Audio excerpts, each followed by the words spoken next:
Hello, everybody. Welcome to AEMinho TALKS. This is the first edition for this format. We have the privilege to have Ana Brasiakova and Rui Oliveira with us today. We are speaking about EU funds for innovation and a little bit of the automobile cluster, Mobinov. We will be speaking in English today because we have foreign audience. And if you have any questions, you can raise your hand and we will try to answer and translate if you need some kind of translation. So, Anna, we will start with you. You come from Civita, right? Can you please introduce yourself and give us a little bit of who you are and what are we going to speak about today?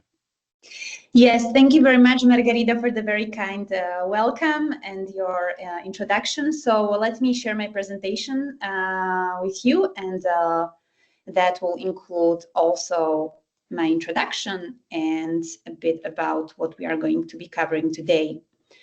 So please confirm that you see well my presentation. Yes, perfect.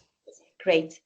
So let me start with introducing the company that I'm representing. So I work with Civita. We are an international consulting company.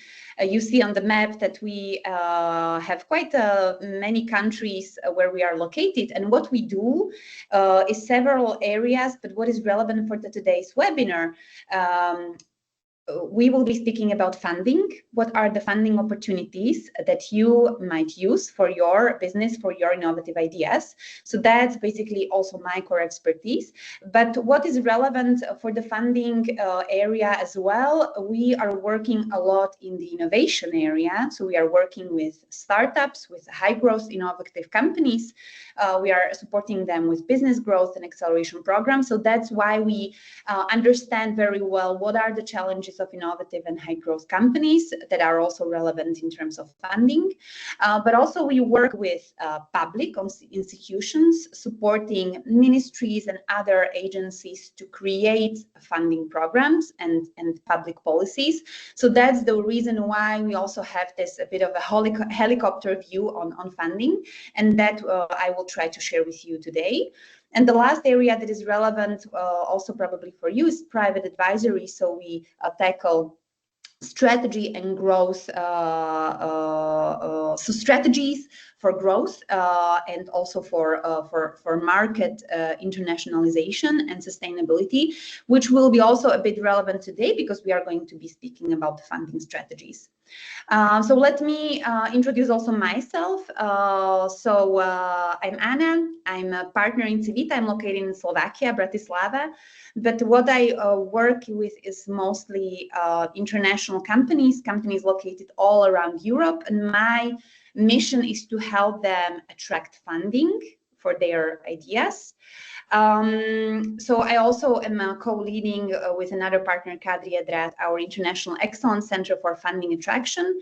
So what we focus on, how to build long-term strategies to attract funding. And I actually have been working with funding my whole life. So again, I'll try to share a bit of my knowledge and know-how with you today. So let's cover the reason why, from our perspective, it's important to have such a talks today to speak about funding. So the Civita mission is to help companies understand the funding world, to a bit educate, because the funding world is something that is pretty complicated, right? So we are going to be a bit giving you a peek into that today. So we have launched an initiative that we call Growing with European Funding that should help companies understand a bit more the funding world. And it comprises of series of webinars such as the one that we are having today, and also educational posts.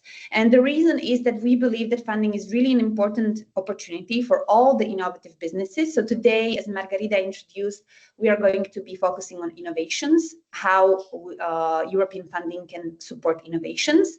And for that reason, how to develop ideas into successful products and successful innovative services, funding is really essential. And there is also a lot of potential. So there are billions allocated to fund innovative ideas. So we believe that the time to act is now. But for that to act, it is very important to understand. That's why we launched this initiative, because we believe that to tackle this challenge, the complicated funding world, it's very important to think efficiently, to think long-term, to navigate the complex world of funding instruments, to plan wisely, combine creatively, and to create something that we will be speaking a lot about today, and that's something that we call a funding strategy. So a long-term strategy aligned with the growth strategy of your company. So introducing also today's webinar, we are going to try to achieve a bit an unachievable ideal, and that would be to provide you this helicopter view, so to provide you an overview, what are the different opportunities that there are in the funding world, but also, since I assume that's what was interesting for you, to give you very practical information, so specific information about particular calls. And that's probably going to be a bit challenging for you because it's going to be a lot of information, but don't worry, we are going to share with you all of the slides. So that's why I'm going to be focusing more on the helicopter view, the principles that you should also take away from this webinar, and in terms of the specific calls and the specific and maybe conditions, that is going to be something that I assume will be better for you to read by yourselves, to study, and then to reach out to us if you have any information. Starting with who this webinar is for, there are several questions listed that we consider most typical questions for businesses, organizations that think about using international funding. So it might be, as I already suggested, about the complexity. So there are too many programs. How do I know which one is right for me? So we'll try to show you different types of programs today, but mostly explain how you should pick, how you should select those programs that could be right for you. Where does my project even fit? Is it too early or too late? Since we are going to be speaking about innovative ideas, it's really important to know if your idea is mature enough. So for that, we are going to be showing to you the technology readiness levels and how that should match the funding call that you are going to be selecting. Also, we missed the perfect call because we found out too late. That's something related to having this understanding and overview ahead, planning ahead strategically. So that's also something we are going to try to help you with. Why we applied last year, didn't get funded, now what? So as I already mentioned, we are going to be speaking about how to create a funding strategy, how to increase your chance to be winning and to increase your funding potential. Is what we do even relevant for EU funding? So we are going to show you those types of topics, ideas and technologies that have the highest potential to be winning in a European funding. And then we'll also give you a space at the end of this webinar to ask about your specific funding idea and if it's a good fit for funding. And also, are there any quick wins we could pursue this year? We are going to show you also some very easy, simple and quick calls that you could opt for to have some quick wins.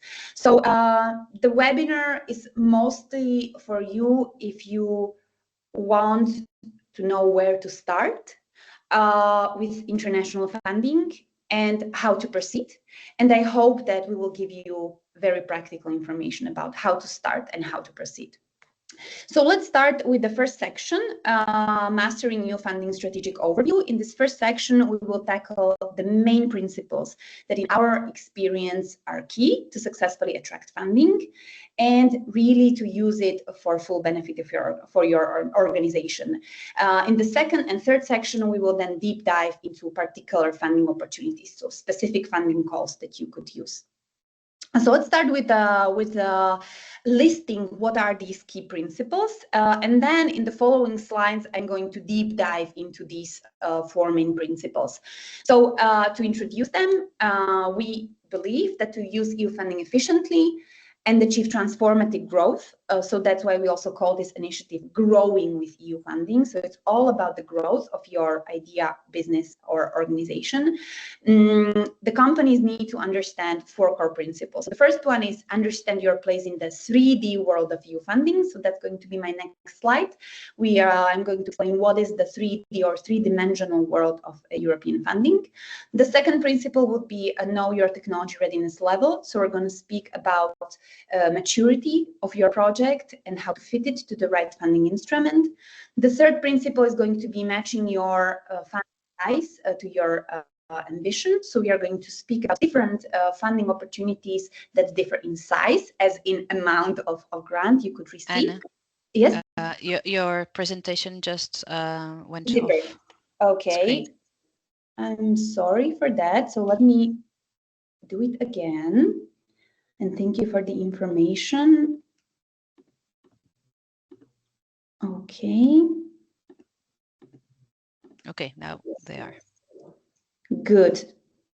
So can you confirm you see it well now? Good. Okay, yes, so we were at the principle 3, and the last principle would be to think in terms of a funding strategy, not just one of calls. So this is going to be a notion or a principle that I'm going to mention several times today. So it's going to be like a thread that will go along the whole webinar, and that's going to match all the different principles into one long-term strategy. So the different TRL stages, the different funding types, matching into one funding strategy. So let's start with the first principle and with the first picture or infographics that I will show you today. And that's your place in the 3D world of European funding. So what it means 3D, it means 3-dimensional, and the picture should actually represent the 3 dimensions that you could use as an organization. The point here is that European funding is not one size fits all. So it doesn't mean that you need to be only lead beneficiary to benefit from European funding, which is the kind of white circle that is shown on the picture. You may also receive funding as a consortium partner, so that's the purple part of this picture. But also, if you are an innovative SME or a startup and you have some solution that you are interested into basically offering to your potential clients, you may be also a supplier in a funding proposal. And once you understand that there can be more positions for you, more entry points into funding, you can access more opportunities. In the next slides, when we will refer to different funding opportunities, we will also mention what kind of position you may have in these funding opportunities. So we are going to be speaking about consortia, how you can be a partner in a consortium, and also how you could, or what are the funding opportunities where actually you could be a supplier of your innovative idea to another organization that would be the beneficiary of the funding. So let's skip or jump to the principle number 2, and that would be your position in the technology readiness level. I assume that this is something that you are already familiar with, and that's technology readiness level bar that shows the different levels or steps in the development of your technology. And one of the most common mistakes companies make is applying for funding that doesn't fit or doesn't match their technology maturity.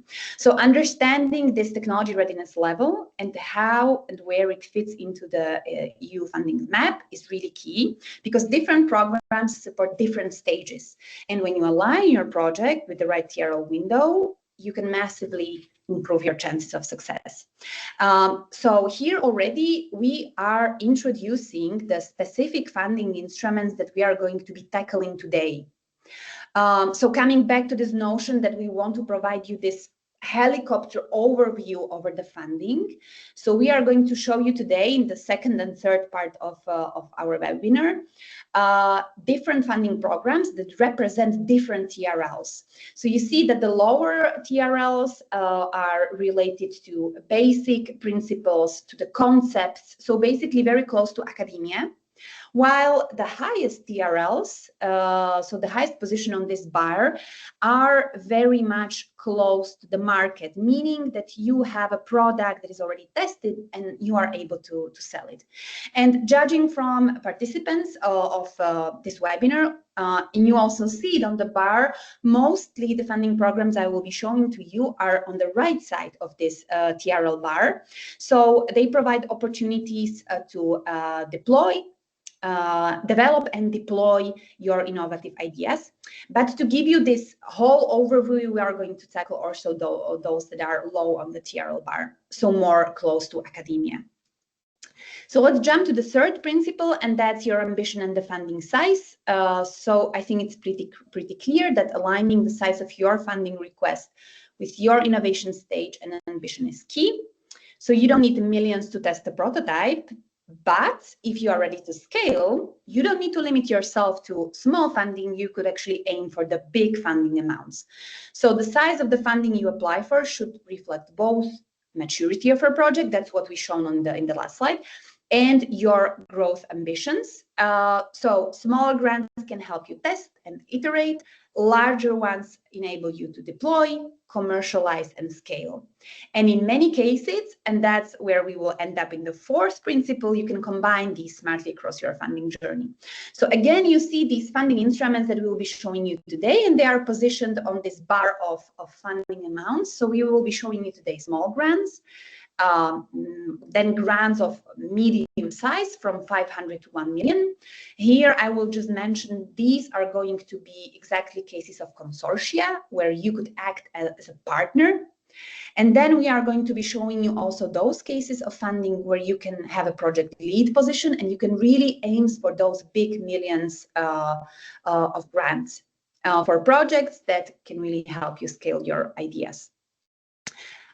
So combining all of this information to the fourth principle, and that's thinking long term, let's now introduce a concept that I have been already mentioning several times, and that's a funding strategy. So what is a funding strategy? A funding strategy is your long-term roadmap for attracting new funding. As you see in the word itself, it's roadmap, meaning that it illustrates that the funding is a journey, is a road that you could take in a long term, and also it's a map. So it's something that should guide you through this journey. It should show you your way through this journey, and it should show you what steps you need to take, how you need to navigate to really ensure the results that you aim for. So it turns in uncertainty into a structured path. It allows you not to chase calls, but to build your journey across the different TRLs that I was showing, the different funding sizes, and the different funding instruments. So that's how you can avoid missed deadlines, wasted effort, or scattered results. So the three main aspects that a funding strategy should include, it should be prioritization, meaning what are the calls that I should really focus on, because there I really have a chance to be winning, and I'm not wasting time on low fit or low chance calls. Then a roadmap, meaning what is my journey, and I will show it to you on the next slide, so you would really see the illustration of this journey. And the time plan, that's also very important. So scheduling ahead, be prepared ahead of deadlines, not being reactive, but being strategic. So let's show you how a funding strategy could look like. This is something that we created just for sake of this webinar. So this is not an actual company and this is not an actual funding strategy, but it should illustrate how a funding strategy could look like. So this made-up profile of a company is a tech SME developing energy-efficient AI-based control systems for industrial buildings. You see that this made-up company has different strategic goals. That would be to validate and demonstrate the solution, expand across EU, and strengthen digital security and resilience. And based on these strategic goals, we draw here the journey. So you see that there are different steps. These steps are actually numbered, and these steps represent the different funding opportunities, the different funding programs. And you see that this actually shows what we have been showing to you as in principles. So the different TRLs, you see that TRLs are increasing. So we are going from lower levels to higher levels. Also, we are using different funding programs, and the scope is something that is also created based on these strategic goals. So you see that this can be a real plan for a real company, how to participate in different funding programs and fund different strategic goals, from technical pilots in an SME factory through large-scale deployment and environmental demonstration in municipal sites. But then there could be funding for strengthening digital infrastructure and compliance with cybersecurity regulations and cross-border deployment and replication.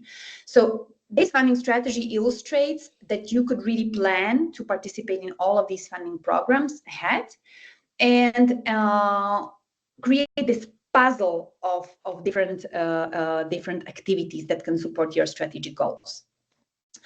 So now let's discuss how these principles can be transformed or reflected into real funding opportunities.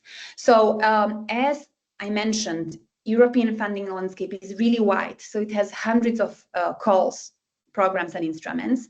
So we don't want to really overwhelm you with all of these. So we are going to be focusing only on 3 key programs that reflect the key principles we just covered. So this would be a bit of your guided tour through the most promising pathways. So the programs where many of the companies we work with have already found success, and your project could also likely fit. So we are going to be covering first in the second part of this webinar, Horizon Europe.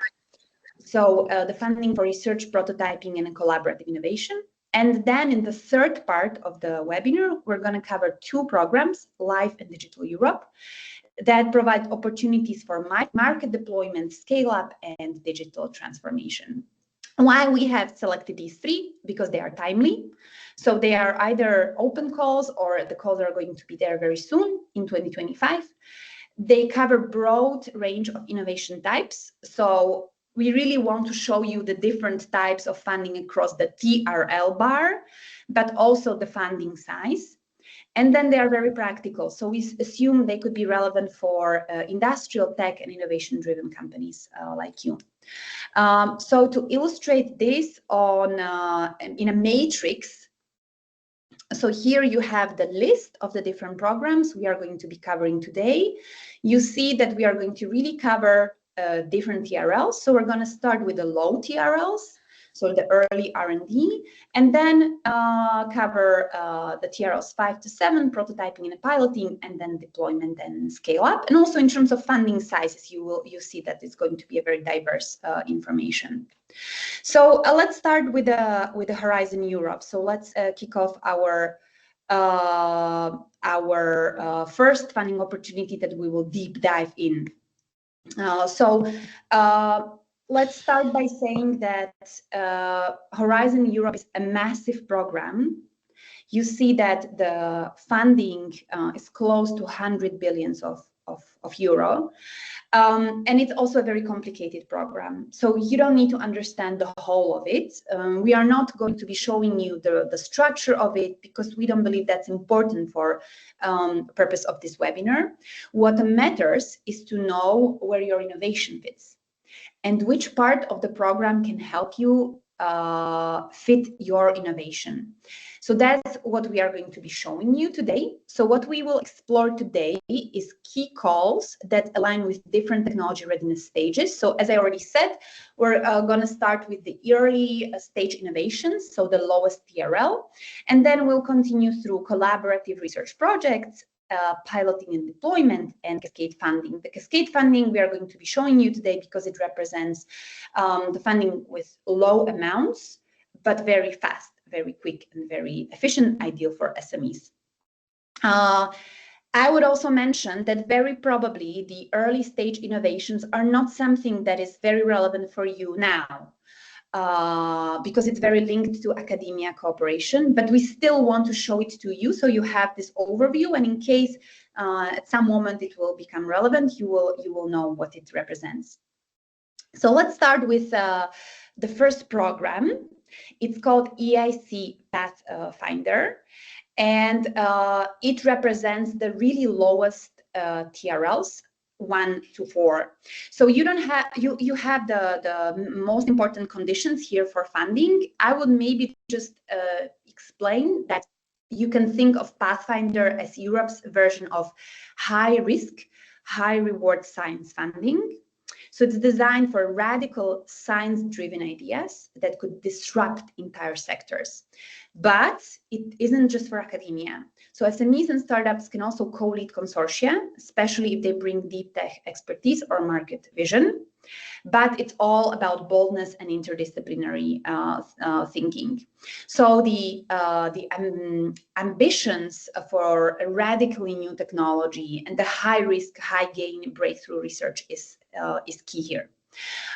In each of these slides, when I'm presenting specific funding programs, you have a link here in this green color. So when you receive your slides after the webinar, you can check the call page and you can find out more about the particular program. So that's why I'm going to go a bit quick through these programs to give you the overview. And in case you are interested, you know, you can check them by yourselves when having the slides and having the time to actually study it more thoroughly. So the second program I will be showing you is ERC Proof of Concept grants. This one is relevant if you're working on breakthrough science or novel concept and collaborating with some research institutions. So the point of this is to move from pure research to something that could become a disruptive product down the line. This could be relevant for spin-offs, technology validation, or licensing. So in case it's something that you are considering that this program could be for you, again, you have the link to the program info in the slide. So these were representatives of really the lowest TRLs, so the basic science and the academia research. The next step on the TRL bar we are going to be covering, as you see, is TRL 3 to 5. And that's collaborative research projects. And the first type that we will cover is going to be research and innovation actions. So the abbreviation for this that you might also see, and we are going to work with that, is RIA, Research and Innovation Actions. And these are all about collaborative research and early stage development. So this is the first case of those consortium projects that I was introducing earlier. So although you see again in the conditions that the consortium is minimum 3 legal entities, the actual consortium size expected is much bigger. So these could be consortia that have 10, 12, 15 partners that combine their expertise and their knowledge to perform research together. So these are perfect if you are still validating your concept, building a prototype, or exploring the scientific and technological foundations of your innovation. So what the European Commission uses RIAs to do is to support high potential technologies that are not ready for the market yet, but could deliver major impact in the future. And these are typically led by universities, research centers, or R&D driven SMEs. But it's all about the collaboration. So collaborating among different countries, different member states, and different types of institutions to jointly co-develop future technologies. Again, you have the link here. And also what we included for you is the list of different calls that you might consider. You see that actually the TRLs have a bit higher span that what is suggested, so it actually could go from 2 to 6, but the 3 to 5 is something that is indicated as the average. So you have the titles here, and you can then check these out later when you receive the slides. You see for yourselves that these titles, these ideas, these topics are very much academia related, but if you find some of these topics interesting, that it could be really interesting for you.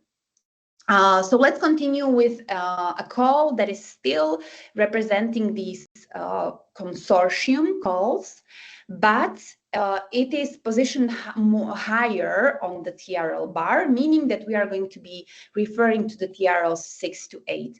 And I would like to just mention that on one of the following slides, I actually have an example of a project for you, so you can really see how such a project could look like. So again, what the IAs or innovation actions are about, these are all about the deployment and demonstration. So if your technology is already validated in the lab and you're ready to test it in real world conditions, then they could be interesting for you. But again, what you need is a strong consortium. So again, we are looking into numbers of partners that could be 10, 12, 15, depending on the call. I will show it to you also on the following slide. And what's important is a combination of different types of partners, meaning not only academia partners, but also industrial partners and end users have a very strong place in these calls because they can test the technology that will be piloted and deployed, which can be a very comfortable position actually, because you can get access to technologies that are not ready in the market. They are still being developed. You can customize them for your own benefits, and you even receive funding to do that. So it could be actually, as I said, a comfortable position. What the EU is looking for is solutions that are ready to scale and deliver impact, particularly in areas like sustainability, green manufacturing, and digital transformations. So let's so again, before we deep dive into an example of such a project, you have a list of calls listed here. Here, the TRL we are referring to is the target TRL, so where we are concluding the project. So you see that it's pretty high, from 6 to 8. And the titles or the topics here are actually much probably closer to what you are doing. So the manufacturing technologies, logistics operations, industrial processes, production, net zero technology. So all of these, I assume, are the topics that are also very relevant for you. So these might be of higher interest to you than the RIAs that I shown before.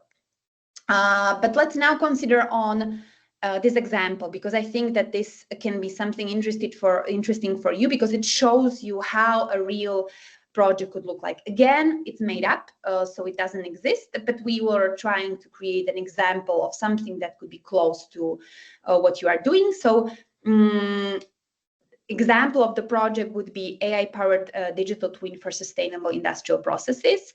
So let's start with the project idea. The idea would be to develop and deploy an AI-powered digital twin technology to optimize energy use in 3 energy-intensive manufacturing sectors across Europe. The solution will be piloted, validated, and prepared for market scaling. So that's the idea, why this idea works. So you have that on the right bottom part of the slide. It works because it has strong demonstration use case across multiple sectors.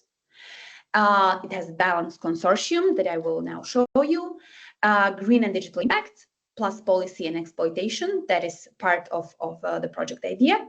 And it's aligned with your green and twin transition goals. So that means green and digital topics are both present here.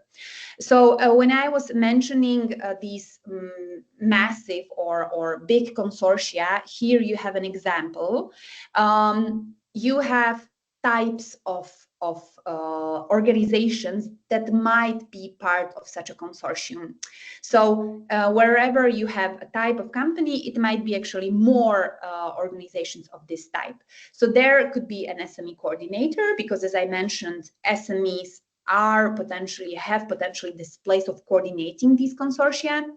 There might be several industry end users. So in this case, it could be a steel plant, a chemical plant, and a paper factory. There might be several research, technology, academia organizations that would be still working on the development of the technology. So these could be 2 RTOs or universities. There could be somebody from the public sector representing the policy replication support. There could be a digital innovation hub that would provide support services and testing infrastructure. And then there will be partners that are not included in the R&D work, but mostly are focusing on dissemination or exploitation. So it could be associations, or it could be SMEs that are operating in innovation management. So their role would be to cover the intellectual property. You see also, I know probably it's very small for you, but you see these small flags that represent that all of these partners actually are from different countries. So this is the multi-country aspect I was referring to. And also you see here this example of funding structure. So how could the funding look like, meaning what the budget would be dedicated to? How the funding rate would look like here, it would be 70% for companies, so business organizations, for-profit organizations, and 100% for nonprofits. So that's what we covered through Horizon Europe as in the traditional consortium projects. Now I want to show you a last type of funding still belonging or falling under the umbrella of Horizon Europe, but it's a bit specific one, and it's called cascade funding. Probably it's not the term you've heard already. What you may have heard would be financial support to third parties. So that's the technical term for cascade funding. What does it mean? It means that you are not receiving the funding from the European Commission or its agencies. You are actually receiving the funding from a project, from a consortium. So the cascade funding is not hosted by European Commission, but by a consortium, by a project itself. So that means that you are communicating to a consortium, professional consortium. You're not communicated to bureaucrats or to any agencies or parts of European Commission. So that also should mean that the communication is quick, smooth, that the assessment is very quick, and it can be a bit of a shortcut for you to enter this world of international funding. So if you want to start with European funding without needing to prepare a 50-page proposal, cascade calls could be where you start. They are perfect for quick pilots, tech validation, and as I said, a bit entering the funding ecosystem or the funding world of international funding. So again, you see here the different conditions. Since the cascade funding is very diverse, it really varies. So on the next slide, I will show you real examples of these calls. What is important that the application process is really quick. So that means that if you have an idea where you cannot wait 6 months for somebody to assess it, this could be a good start for you. So let's check out some of the calls that are open. So I've just listed several examples. On one of the following slides, I will show you or include a link where you can actually find these calls by yourselves. So these are very open and close to also closing calls that might be relevant for you, but you can find out more of these by yourselves, checking the links that we included. So how we tried to let's say, include the different cascade funding calls, we try to show you that they vary a lot in terms of amount. So you see the first one is actually just 500 euro, and it's a support to for study visits or workshops. So basically traveling, networking. So there may be these calls that are really small and may just help out with a very particular activity. But there might be also funding calls that are much bigger in size. So the grant itself could be hundreds of thousands of euro, as you see the case of the third one and fourth one that I included, up to 200 or up to 100,000 of euro. So what is important is that the topic is always very specific, very particular. Oftentimes it relates to the work of the consortium itself. So as you see, the Soprano open call, it supports specific type of technologies that you might test, validate, and also receive an additional grant. There is also another list of calls that fall under umbrella of the biggest source of cascade funding, and that's NGI. So although some of these already are closed, I wanted to feature them to show you if you are active in the digital world and you have some digital technologies, NGI calls might be very interesting for you. So that's why I also included in this slide the link to the NGI website where you can check the calls.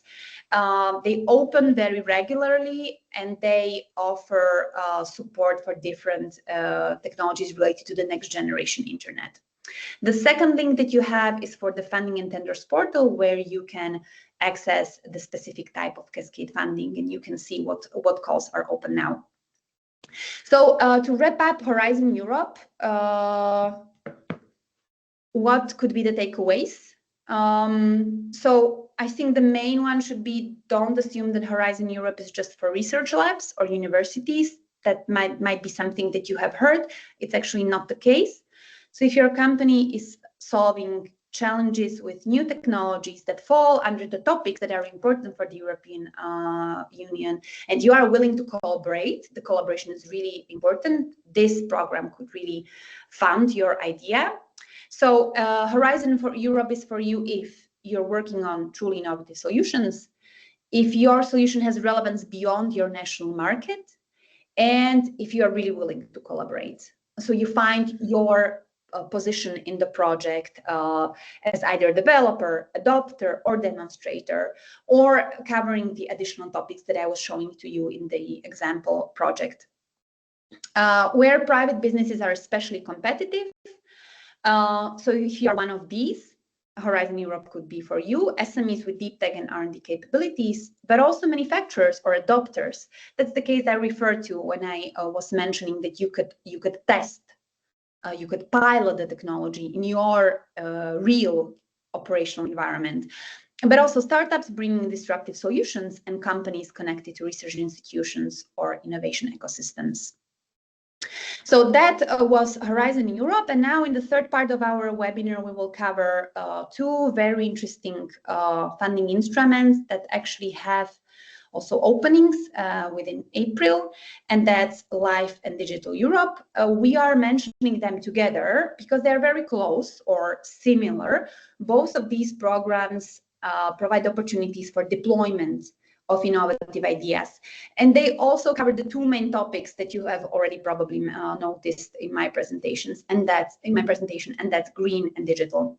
So let's start with the green, and that would be the LIFE program. So I think the main introduction should be if your company is piloting green or energy efficient or clean technologies that can deliver measurable environmental benefits, LIFE could be the perfect program for you to support your large-scale deployment. Even if, and this is going to be very similar for DEP, so we are basically going to end our webinar with two areas of opportunities where you don't need a big consortium. And that's important if you don't have the consortium. So even if you don't have the traditional research consortium, you can still apply. Again, I will show you on one of the latter slides examples of projects to show you how the project could look like.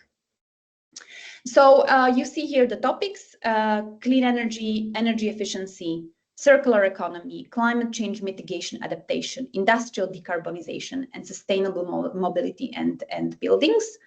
Why it's relevant? It's relevant because it supports deployment and demonstration. So what you need to have is a technology, a solution that is very, very close to market.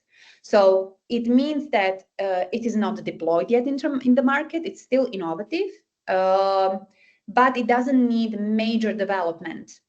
Development still became part of the project, but it should be minor. So what it should be about, scaling this technology in different countries, in different use cases. Scaling means that you will test it for these different use cases, but not only test it, you can also seek to sell it. What does it mean? It means that as it is expected for your technology or solution to deliver this huge environmental impact, it is really in the interest of the European Commission for you to enable your technology to be as present as possible. Meaning that what you can do within the project, and it's also an eligible cost, to cover your business development, replication of your technology or solution all around Europe. And that's really important, because if you have an innovative solution, you want to bring it out of your local market. You want to bring it in other countries. You want to partner with organizations that could help you sell your technology. Life can really support that. So if your technology has this environmental impact, as you see it here, measurable environmental impact, then as much as you enable the technology to be present, you are considered more and more successful with your project. To show you examples of how projects could look like, again, these are just examples to show you that the topics of live projects could be really practical, really industrial, close to what you are doing. You see it here in the third column, you have these examples. So solar battery systems, heat recovery systems, zero waste food processing lines, low carbon building materials. All of these are very practical topics, meaning these are not research projects in a lab. These are real life deployments by SMEs and industrial actors building sustainable solutions at scale. And obviously it doesn't mean that such a project can be like this successful. This is a topic of a project. So for example, for the installation of solar and battery systems, it's an eligible topic.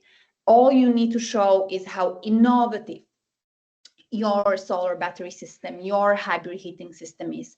How does it bring additional value in comparison to what is already present in the market? So what is your measurable green impact? Again, I am featuring an example of a project. How could a live project look like? So let's start with this project idea. Again, it's a made-up idea, but it's one that we believe could have a potential. Deploy and demonstrate a modular chemical recycling system in 2 European cities to reduce landfill dependence and recover value from non-recyclable plastic. So let's assume this is your idea. So your project would be deploying a chemical recycling pilot for municipal waste. Why this would work? Because you would show you have a concrete climate impact, which would be represented by the waste diverted from landfill. You have a scalable and replicable model, which means that you are able, through showing it in the project, you are able to sell, to offer these solutions to many municipalities all around Europe, that all of them can benefit from this concrete climate impact. And also what I will show you in terms of the consortium, you have an EU-wide consortium. So although I introduced, and this is still something very valid, life does not require a massive consortium for you to participate. Actually, you can apply even as one entity in the project. We still recommend to have a small consortium that will show you that you have this EU-wide impact. and also that you are covering several topics that are non-technology related. So let's maybe deep dive into how the consortium could look like. So there could be an SME coordinator that would have the technology, that would have the idea. So they would develop and integrate the chemical recycling unit. Then there would be 1, 2, or 3 municipalities that would provide the pilot sites, collect data and support implementation. So basically these would be the municipalities where the waste would come from. Again, it could be 1, it could be 2. The more of them, the more European and more countries we are showing, the more European impact we are showing. There could be an environmental NGO that would support dissemination and stakeholder engagement, if this is something not to be covered by the coordinator. And there could be a university that would cover the life cycle assessment and emissions monitoring. So you see, it's a very small consortium, and its main purpose is actually to fill in the different roles and activities.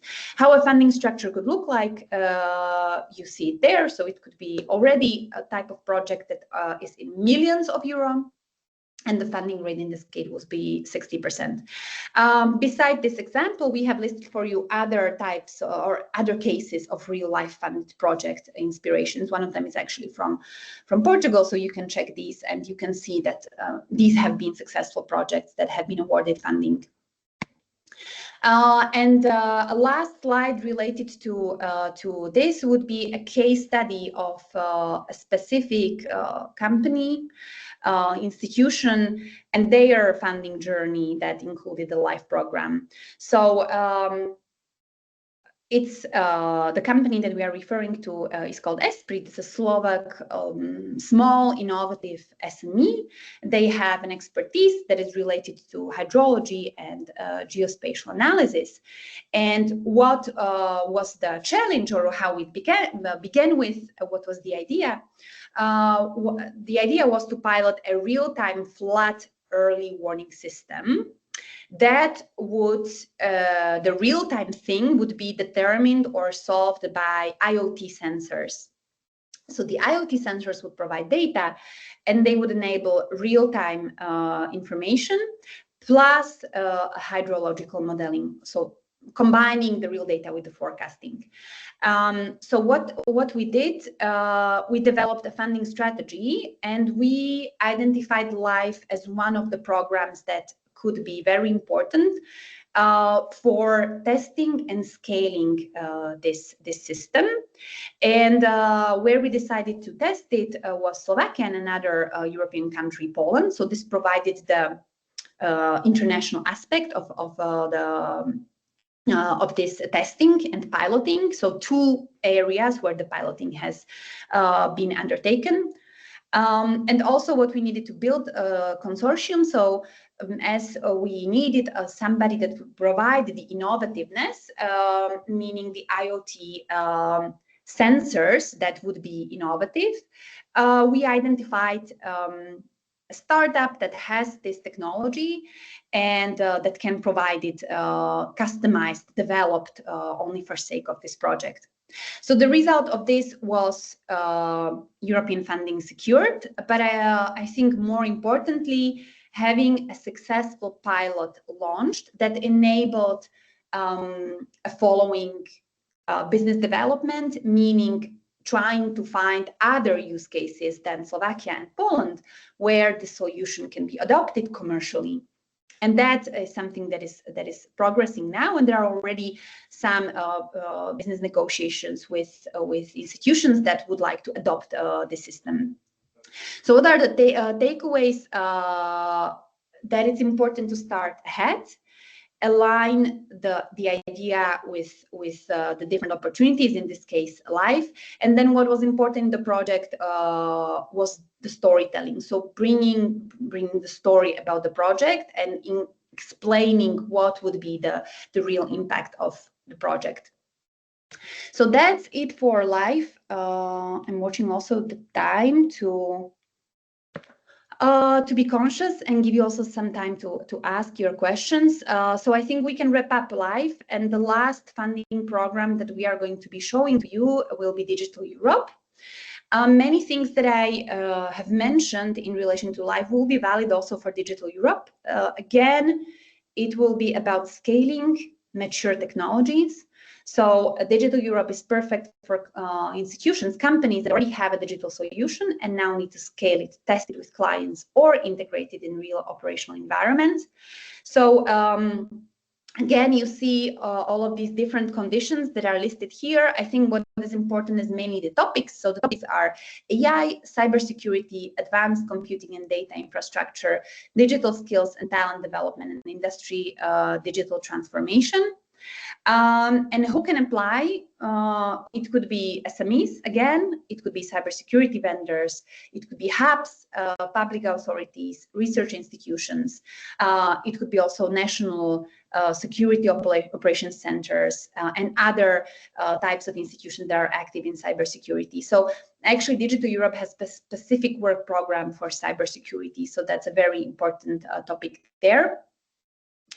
And you see here listed also several examples of the calls that could be relevant, and also example project ideas that could be developed under these calls.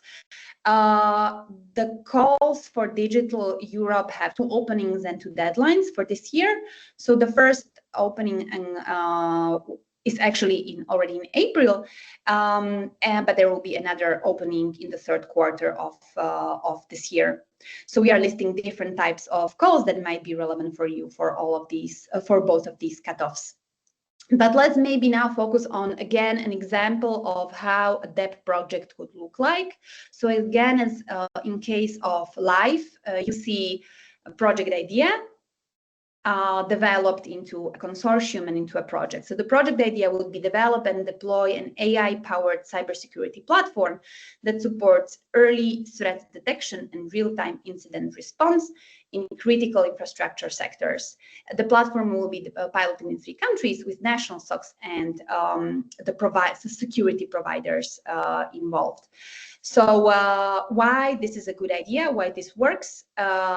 Because cybersecurity is one of the priorities, and this is a combination of including the AI functionalities, so artificial intelligence, into cybersecurity threats or priorities or challenges. Also, there's a strong relevance to the NIS2 and critical infrastructure protection, and also AI innovation paired with real-life piloting and regulatory alignment. Again, let's show how a consortium could look like. So we have an SME coordinator here, similarly to the example that we've shown for LIFE, that could develop the AI detection engine and integrate it into security operations center tools. Then we would have 1 or more end users. So in this case, as we said, that critical infrastructure sector would be the end user sector. So we might have the energy provider in this case that would provide the real-time testing. We could have a national security operations center to then cooperate on threat response, integration, and alerts. And we could have a research center to evaluate performance and help with certification and training, and then some industry association for dissemination purposes. Again, what this consortium illustrates that on top of this core area, which is developing the tool or the platform for early threat detection, we have other members of the consortium that provide the additional expertise, like, for example, the certification and training, the regulatory insights, and so on. Again, we are referring to this example of project that could be very big in scale. So in this case, it would be 3.5 million. And the funding rate here, because we've picked a call that is specifically for SMEs and has an increased funding rate, would be 75%. And it would be a project of 36 months. So again, to wrap up also the Digital Europe, another case study. In this case, it's a company that has cybersecurity solutions and meaning tools to scale AI-powered threat response. And their aim is to expand internationally. So that's what I referred to when I said that both LIFE and DEP support scaling of your tools internationally. What is the challenge is to provide funding and also to provide an opportunity to test the solution, the tool, in different use cases all around Europe. So again, I think what I would point out is necessity of a funding roadmap. In this case, we actually combined international funding with local funding. So that's also something that could be, in cases, important. So to procure the different steps for readiness of the tool. In this case, since DEP, Digital Europe, requires very mature technology, so a step before that was to secure local funding to actually develop the solution to such a TRL that would be eligible for that. So that's also a part of the funding strategy, to perform different steps of maturity to reach to a point where you can apply for Digital Europe or LIFE that requires very mature technology. And local funding can be an instrument to get you there. Okay, so let's maybe cover now the topic about how your funding journey could look like. So in case you, let's say, again, we made up this example, you're a small company with an innovative idea for a cybersecurity tool, what could you do? I think that what we try to explain in this webinar was to choose strategy over one-shot attempts. So this is the kind of journey we strongly recommend, and we can help you with that. We can guide you through that journey. So from your initial idea to funded innovation. And for that, it's very important to understand where your idea lies in the TRL, in the size, and also in terms of what funding instrument would be the best to fit your goals. The next step would be to build a funding strategy. So to create a plan that would combine short-term, long-term, national and international funding, to apply for some quick wins, and then to prepare for those that require more preparation and to submit your project. So what could be next on this funding journey? What I hope that we showed you today would be that there is a lot of funding that can be also for you. I hope we selected the range of different funding instruments that we showed today in such a way that you found yourselves in there. Also, that with a clear plan, strong story, strong strategy, and the right partners, you can turn your innovation into impact and grow with European funding. So in particular terms of takeaways from today, that there is European funding available at every stage, from the initial idea to scale up, that success depends on matching your TRL ambition and growth goals, that strategic planning is really important. So rather than going for one-off applications, going for long-term impact. Also that there are several calls that are or will be open. So this is something that maybe you want to look into later once you receive the slides, and you can really check the different calls, but also that you don't need to do it alone, that we can support you on your journey. And we really consider this idea of guiding you through your journey, our mission. So what can you do next? Contact us on one of the contacts provided after the webinar. Also use one of the other opportunities of our Growing with European Funding initiative, that would be downloading the EU funding playbook that we have, that a bit summarizes the ideas that I have shown today, but also provides other cases of other funding programs that we haven't mentioned today. Also, you can sign up for updates, follow us, and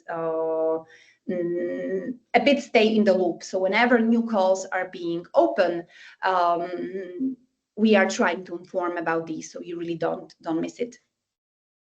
So now I think, let me check the time. I think you are pretty well with time. So I would like to give you an opportunity to a bit talk about your funding journey or your idea, your innovation. So my question now for you would be what funding goal or what funding idea you are exploring.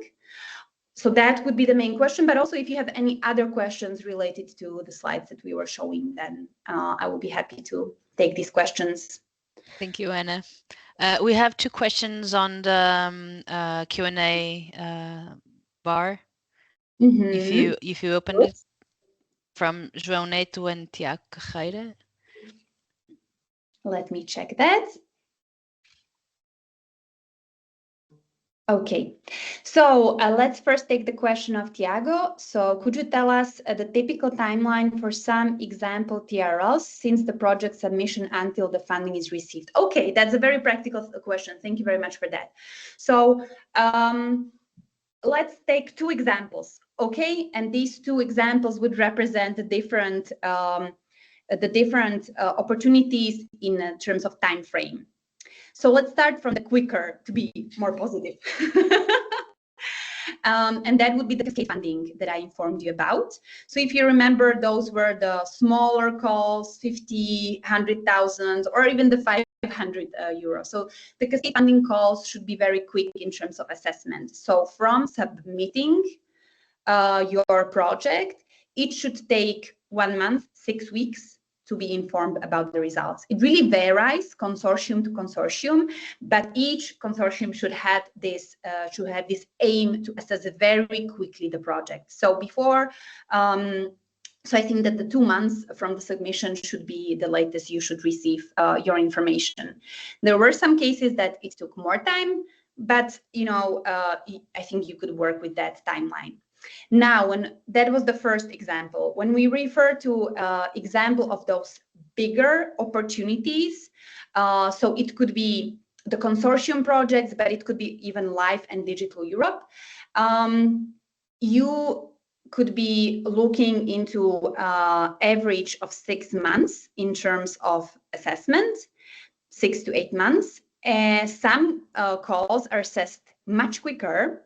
So we have seen some calls under Digital Europe, for example, for cybersecurity that were assessed pretty quickly, or at least that was the plan. But I think the average could be that. And then I would say 1 to 2 months since your project has received the successful note about being selected for funding for the so-called grant negotiation. So at that point, you already know that your project has been selected and you are communicating with the European Commission about maybe doing some changes in the project, updating it, and then finalizing the grant agreement with the European Commission. Then after you have your contract signed and you are happy, you can apply or you can receive the first pre-financement installment. And that again varies from funding instrument to instrument, but it could be 40, 50 in some cases, but those are really extreme. It could be 60% of the funding that you would receive as the pre-financement, as a certain advance payment that you can use for your costs. And then once you report these costs and you pass the interim project review, you can apply for an additional advanced payment. So this is, I think, a very nice thing about international funding, that it provides these, I would say, generous advanced payments. So there's this notion of trust. You receive the payment and then you incur your costs and you are submitting your deliverables and the results of your work to your project officer for review. That's a bit, I think, different from the local funding, where you are checked 3 times before you receive some money. So I hope I have replied to your question, Tiago. If not, please, let's, you can raise your hand and have a follow-up.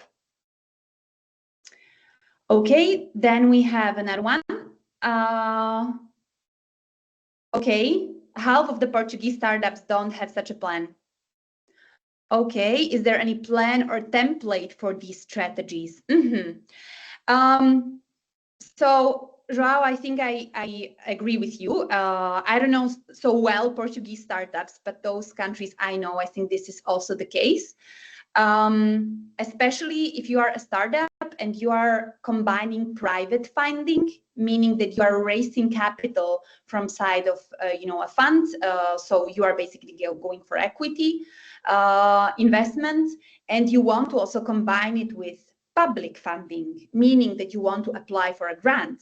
I think it's very important to have this strategy, because certain activities, certain growth is great to do with private funding, but there are certain aspects that actually the public funding can help you to do even better, because it is considered in general cheaper money than the private money, because you don't need to give out your equity, right, to receive the grant. But it also needs to be well planned. In terms of your question, is there any plan or template for these strategies? There isn't, or maybe there is, but we have developed our own template, and it actually includes the 3 steps that I have shown you. So it includes prioritization, meaning mapping the different calls and giving priorities to the different calls. It includes a roadmap, which would be this planning in time.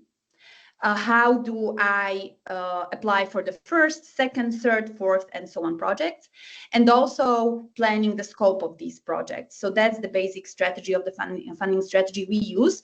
We believe that the list of the calls is not sufficient, because that's typically something that a company may have, a list of calls, right? We believe it's not sufficient because it doesn't provide this journey aspect. So basically combining the different calls in such a way that you can grow. Because, and that's something maybe I haven't mentioned, for some funding instruments, you really need to grow into these. Meaning you probably don't have 15 partners in a consortium you can just call and they will tell you, yeah, sure, I'll go to a project with you, right? It's a network you need to build. So what you may want to start with is easier opportunities where you can just apply by yourself. In the meantime, prepare a small consortium or 2, 3, 4 institutions that we can maybe also help you with, because we have this international network. And then only in the next step, you may want to go for these bigger consortia to first build your reputation, your position, your network, and then only to go for these more complicated funding opportunities. Okay. So Margarita, I don't see any other questions. I'm not sure if you see any other questions. Okay. So maybe then I will give you opportunity to just raise your hand and ask, or maybe the question that I have in my slides. So do you want to maybe share your idea, specific idea that you would like to grow, develop, and you are considering funding for that idea? So we can maybe consult it right away. Maybe you prefer to do it afterwards, and we'll give you opportunity for that as well. But if you have now just something you would like to consult, you have definitely opportunity to do that now.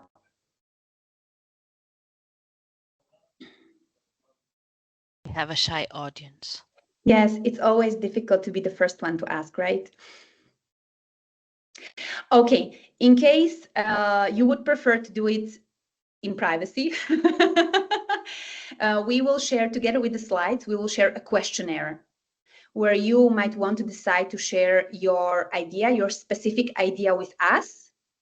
And as part of our mission, we will try to consult it with you, meaning we will give you suggestions if we believe that that particular idea would be worth pursuing in terms of European funding, and what could be the funding instruments you may want to use. So I really recommend to use this opportunity to fill in the questionnaire, and we will come back to you with particular suggestions that should be customized to your case.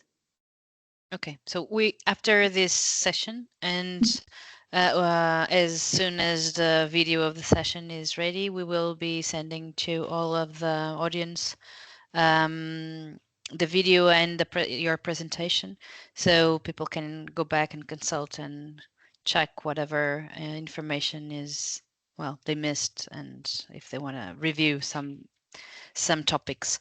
Yes. Yeah, and your contacts will be in your presentation, I believe, or if not, we can add them to the yes. to the email. Yes. and as well as quality questionnaire that I really appreciate that people fill. So Anna, thank you so much. Very, very interesting, very useful information actually. Yeah, the Horizon Europe is a very complex program, and I think the complexity has been increased over the years. So it's not very intuitive to just navigate throughout it.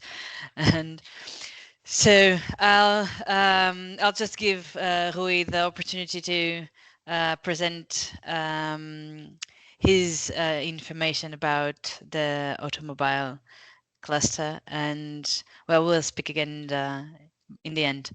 Rui, go ahead. The floor is yours. Thank you.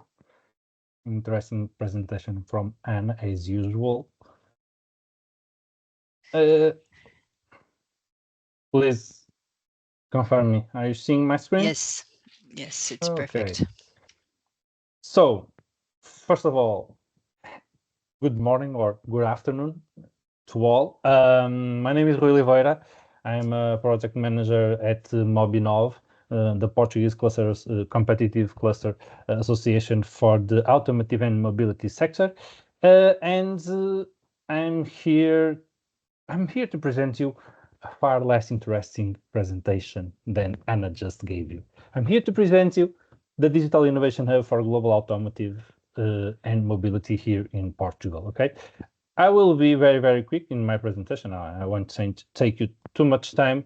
I'm just going to do a brief introduction, show you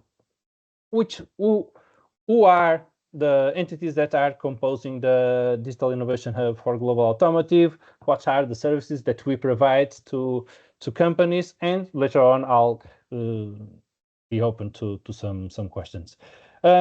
Just to give you a background on the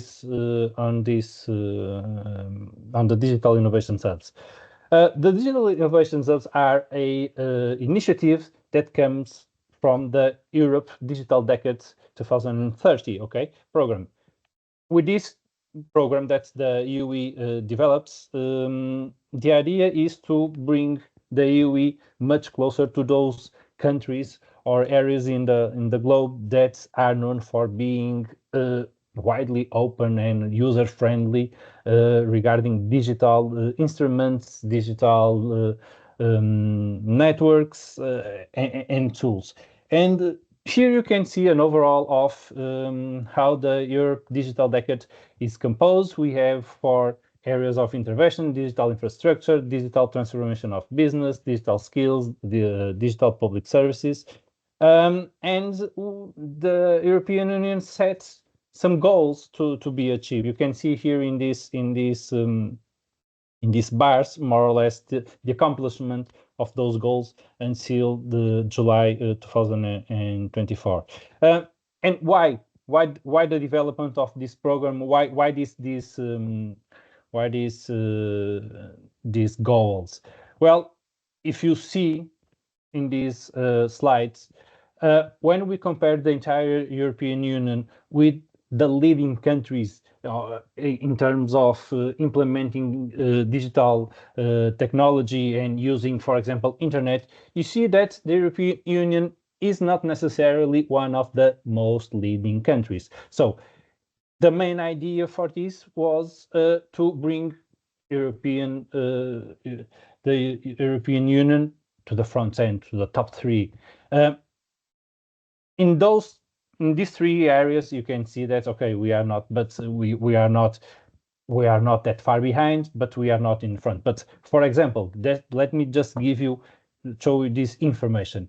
This is the investment that's by country or per country that has been made in artificial intelligence. And what you can see here is that not only we have countries that started way before the European Union to invest heavily in artificial intelligence technology, and you can see that until 2024, the European Union is in a group of countries doing an effort, but similar to other countries isolated. So we need to push this digital transformation, and this is why some initiatives like the Digital Innovation Hubs were born. You can see here in this target, in this map, what are the targets that have been achieved from those areas of intervention, and what's the expected timeline to achieve the following targets. And for example, for SME digital intensity, you can see here that to achieve the goal that the European Union set, we need more time than 2030. So this is just to give you a brief understanding. So what are the digital innovation hubs and where do they come from? Digital innovation hub, we have here in Portugal 17 digital innovation hubs. Each one has specific targets, markets, or specific services that they provide in specific areas. So we are one of the 17, and we have 3 digital innovation hubs that are directly financed from the European Union. And the main target to all digital innovation hubs is to leverage companies, mainly SMEs, digital transition, to make them a more approach to digital transition. So, and you can see more or less that here when I speak you about our digital innovation hub in specific. So we are focused on the automotive and mobility sectors here in Portugal, and we have as main objective to support 400 companies on their digital transformation.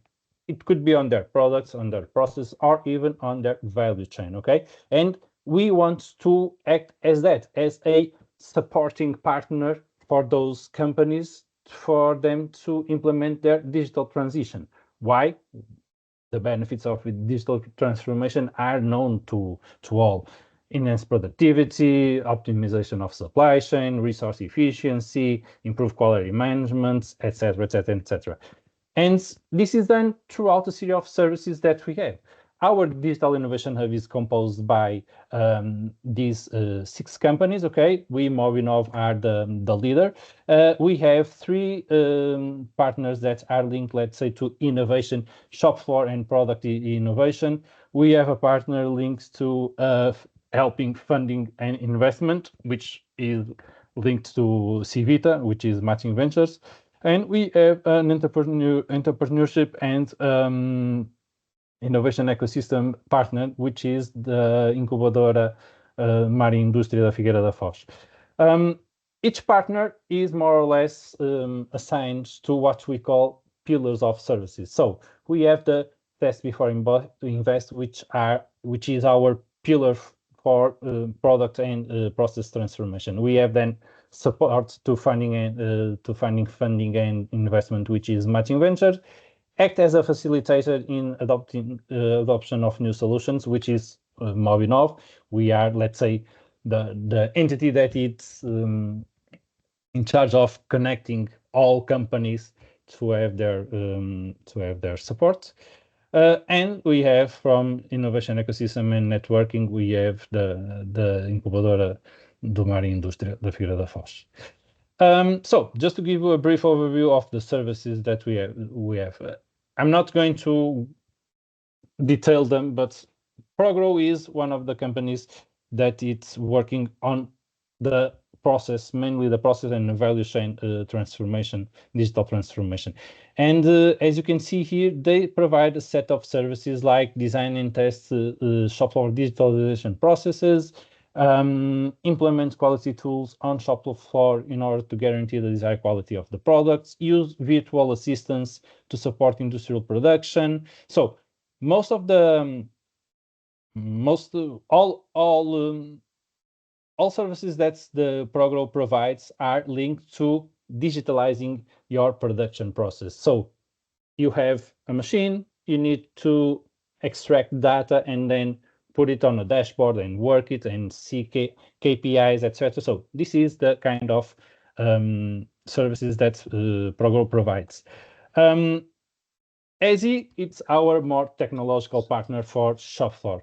They provide services like digitalization roadmaps, consulting services on digitalization and censoring of production process, development of prototype of systems for inspection, traceability, and validation of production steps. So they are very much linked to robotization and automation of the production process. Saiba is our partner for product development. Okay, most of the services that they provide are around new process technology, new materials for development, and including and taking advantage of their free technological zone. They also have an area where you can test your products in real conditions. So as you can see here, they have development of different types of simulation, development of vehicle systems, subsystems, and components for vehicles, and tests between various between vehicles and infrastructures and users. Matching Ventures, I already spoke a little bit. They are our partners for funding and investments. You can see here their products. They have products that are mostly matching with financial partners, financial instruments for SMEs that focus on digital, or assessments for investments and materials preparation. Mobinov, it's, as I told, the linking partner here. So what are our main tasks here in this consortium? To promote the consortium, to build opportunities for SMEs and companies and startups to get in touch with our partners, make conference, workshops, webinars, develop support in business development and some consulting services. So we are the ones that are promoting and trying to create dynamics in this consortium. And last but not least, I already spoke about our partner for ecosystem. Mainly the services that they have are linking to helping startups to work to exist and to build their plans and develop their ideas. So you have services like virtual incubation of startups.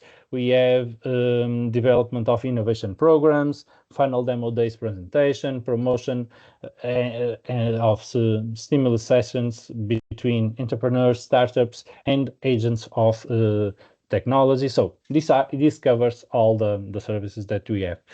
And that's it. I don't have much time, and I believe that you are all eager for lunch first and Easter time next. So from my side, I'm open to questions if anyone has it. Thank you so much, Rui. Thank you for the opportunity. Yeah, I think someone was going to speak when I started. So we have Philip Cruz. You were saying something? Oh, no, thank you. No, sorry. Okay, no problem.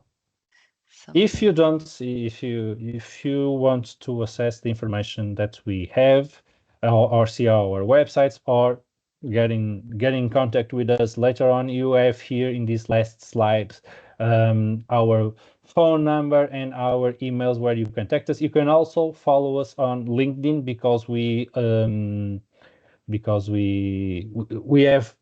put a lot of information on LinkedIn regarding the activities that we are developing during during this project.